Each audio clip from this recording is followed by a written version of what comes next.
Abuja yetenase na yedi nkomo Gov't Media subscribe to your YouTube channel na like Facebook page na for TikTok na odi amaye e wo honom.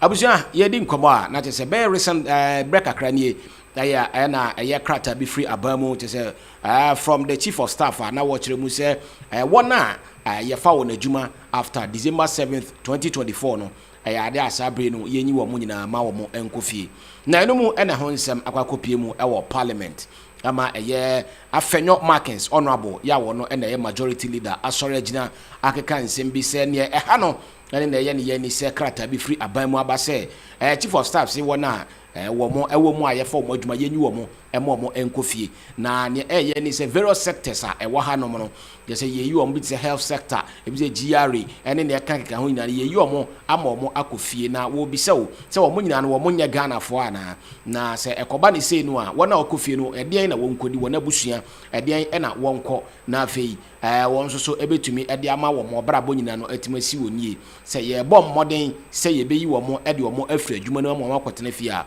na ne wo mabrabo no sen na ebisi abusia yenko na afei yentie ne honorable Kwame na Afenyo-Markin ede ebetu dwa ye wi a na afei ya beto awo so ha Gov't Media. State institutions have been issuing termination letters, revoking appointments, and it is causing a lot of trauma to the youth of the country who have been employed by the states. Mr. Speaker, I have seen letters from the GRA, from Ghana Water, from Gridco, and of particular concern is Ghana Health Service. Health professionals who were recruited have been given letters to go home. Teachers who were recruited have been given letters to go home. Mr. Speaker, recruitment is not an event. It is a process. So I do not think he had intended that people who have gone through aptitude tests, gone through interviews, should be sent home. But it is all over the place. It is all over the place that our countrymen and women, our youth, are being sent home. They went to office, they were asked to come home with these letters. Where do they find food to eat? How do they feed their families? How do they feed themselves? What is going to be their future? On the strength of His Excellency John Dramani Maham's tweets of May 2017, I would want to adopt these words as though they were mine. These are very veritable words that he used to crave the indulgence of the government at the time to get back to ensure that our people did not lose jobs. And I repeat it, these workers are all citizens of Ghana, and like all Ghanaians have rights which must be protected. One Ghana, one people. Abuja eno achiri no na honorable Mama Yarga ya wono nso majority leader ebo modern na ono so sorry na obechire mu se asemo a the minority leader honorable Afenyo-Markin kan ade a wono adwene ho awonte ase even during transition no kan asem na obekan asan akase na reckless san se ya to aba ama wo be free aban mu a bra na wo ho na de ntina na wonim so betumi atua adwumayefo ne ka wamfa wo mo na wantua wo mo ka na ebra adubra oba be fi aban mu ho na ye be transition no ho na oba be fa nipa agum ebasa no ana tese antwa just to burden the aban no a oba no tene ebe ya ne nyumadi nyina no entumi enkoso na even kra no employment na omoye na nka ya na mpempi na se wo advertise ma nipa bebre no ano ehunu se ye advertise na nipa na aba na omo bebre na be apply na se bebre na abamu na so we there was no proper advertisement na ye se bo anshada amoda wuro bi amafoforo ante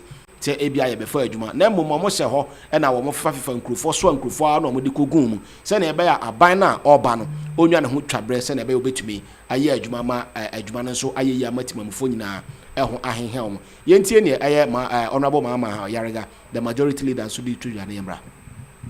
engage in such recklessness, and you go and you know that you are leaving office, and you decide to load the public sector with workers, that will make it difficult for the incoming government. What do you expect?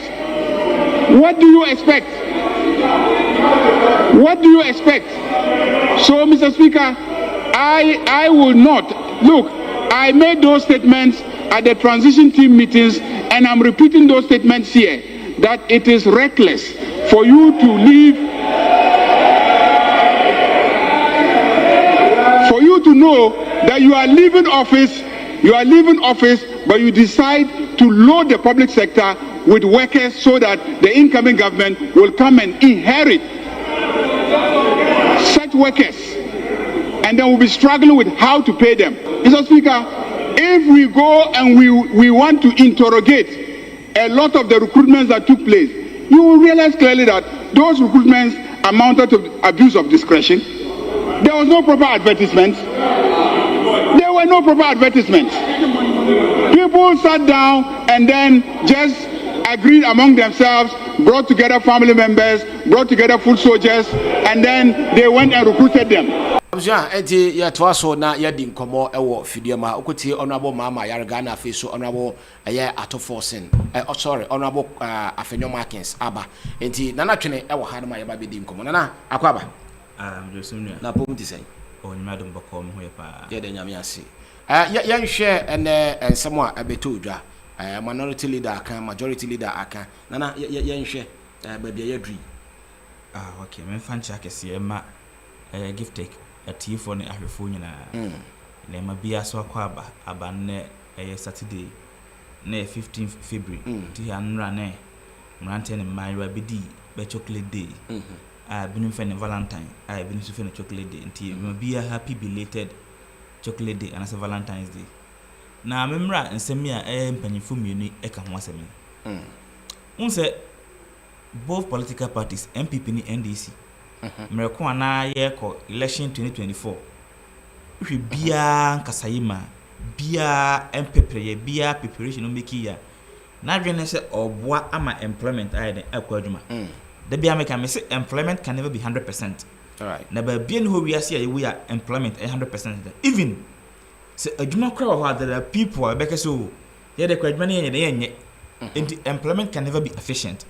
Right. But we must have a conscious effort to say yes gina ye bi ye to na mo bi ye to bata bi ama at least yetimi bridge the unemployment gap. Okay, in the same hu obi na ona nkwampa so efa adwumayefo a na me de because bi I might feel say me de manya biaye but me ni otifie onya bi nyaye obi awie school several years onya adwuma nyaye enti na ha dwene ebasa dependency ratio no so ra na de eko basenka bia nya na adwuma kakra oya at least bosono be so no obetimi to bi ofie obetimi to na bills obetimi to na school fees ebasa bed ni nyina enkugo abusuampanyini so bed ni nyina enkugo obi a woska ofie so ebasa na bia sort no mako ebasa asese no conform and dependency ratio no conform intimity both in some ampanyifo kan na think say my the biblia meka pa de and this for can see say they are laying off every worker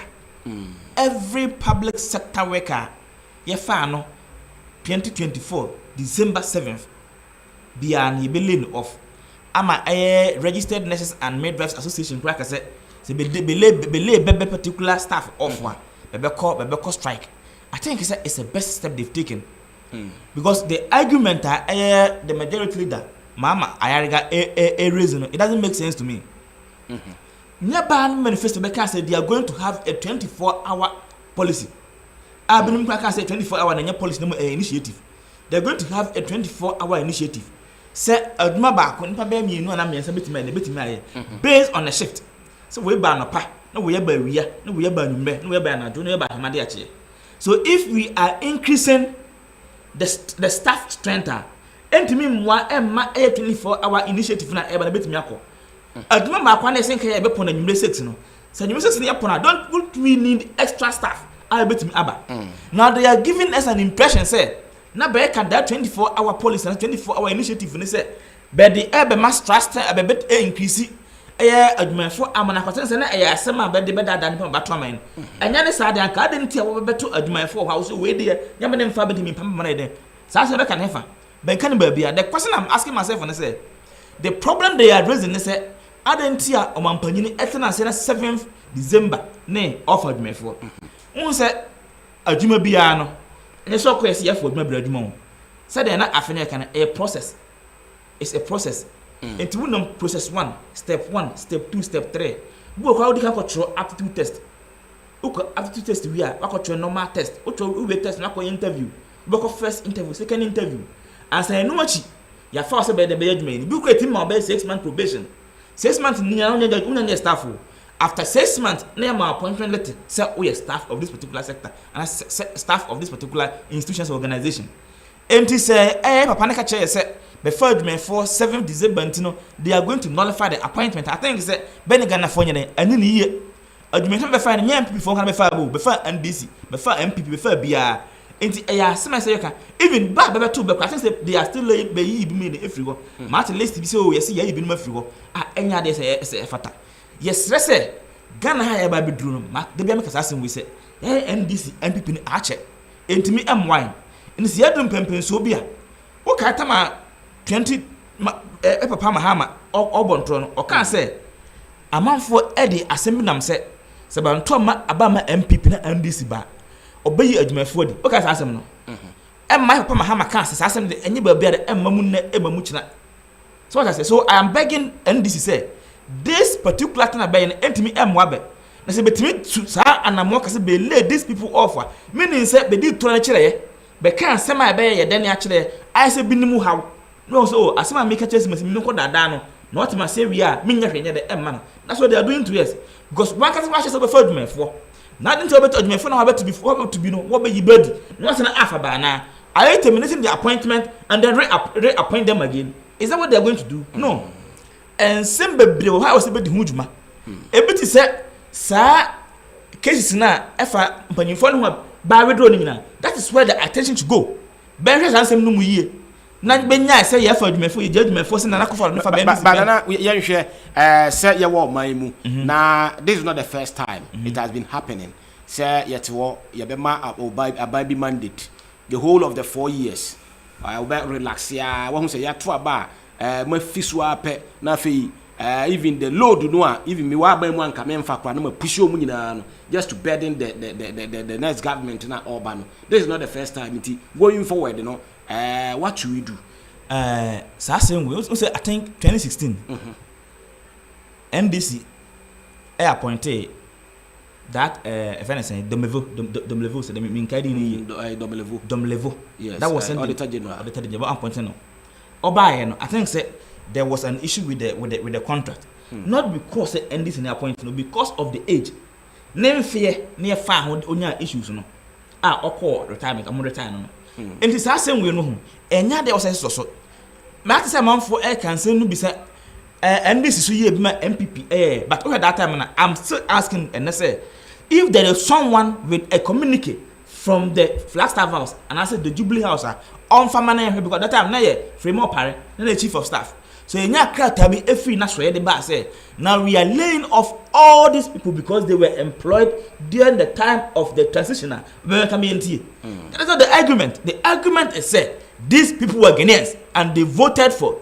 NDC to come to power and you told us say you were coming to give us a 24-hour initiative 24-hour initiative abenoye I say I bet you say adwuma ba kunpa mi onum mi say betima ide I say ka eti adwuma ba jade yeti gai ya ma ne ba nwumra be no nwotwe na ya apone afoforo ba nya adwuma fo na ofa be so you see say ye ka no ye meso sa dey we so ebiem say wo fa bi adwuma ma say me kan ne enya event o a process office step back no akọ step mienu no akọ step miensa the question you've been asking say nobody is burdening anybody. Are they also telling us that the people now back to school we now but once I know won get mental for the adla na no nobody is better than anybody unim say won't mine unim gonna for your problem you nim say we have unemployment problem employment can never be 100%. It can be efficient but yes the gap between the employment and unemployment and keep any the encosro the ababi afa adwuma yefo now wo dey oba ya no be say wo be yi badia I think it's too early. The next are watching you made us understand the say wo ba nyina na de wo de adwumayefo wo be ma adwumayefo de akoso nti ye de yesre ade tell na say na benim de ekoso ana abeka say they are begging the government na benim de ekoso they didn't know say na Ghana hana sikeni here. That is not an excuse. Ya de akonyana ma be say mum na member Ghana at least yenti ahen kakra. So we are begging them say anybody who was employed in 2024, being it even say fan even 30th December, he has been employed. The person has an employment letter or appointment letter, and the person has a due benefit to enjoy as a staff or a staffer of that particular institution. If they dare do this, I think it's said that Ghana National AI for Akano, next for the middle of Akano, every institution in conform can be strike. The strike is the only language the government understands. Yes, sir. All ban of being said over for judgment for. And the identity judgment for no for being counted obey off. No. We are tired of this propaganda. A propaganda empire. The judgment for the only judgment or parties when you judgment then all ye. All the judgment ya obey to me at least are contribute to the national quota. Today yes, sir. When you say one team media kunya. Now to me I'm a Ghana for. Don't come and contest because we are not going to say no somebody is sabotaging this government and now say or better than government to be. Yeah, party and say what for my for are they qualify? Obi the fake certificate aba, obi the fake document aba, obi qualify.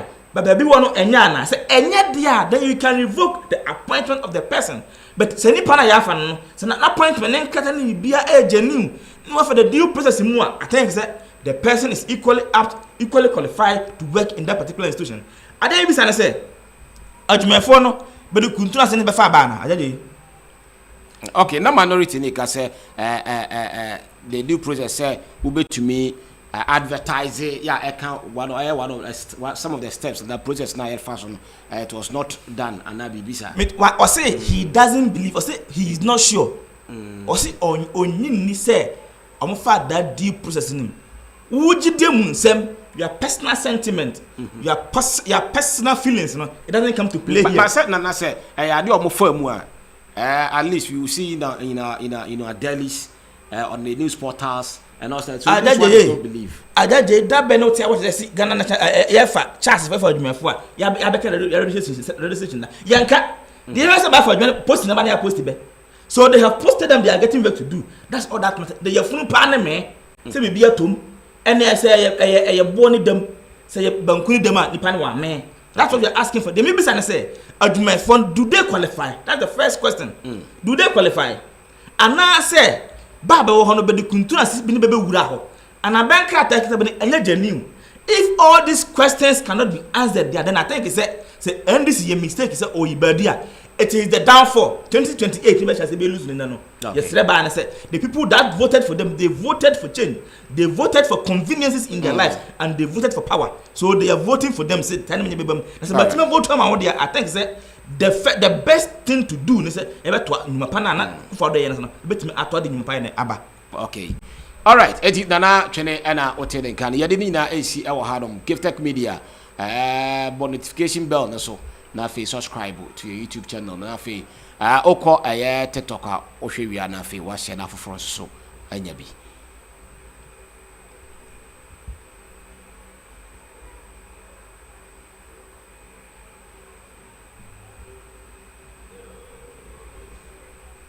In how many minutes? 19. Hey, now wow. What? But I am pen be 9 10 11 obi nyane hu 19 no be hwa na ne I said ne ni aha so the data be heavy bitintin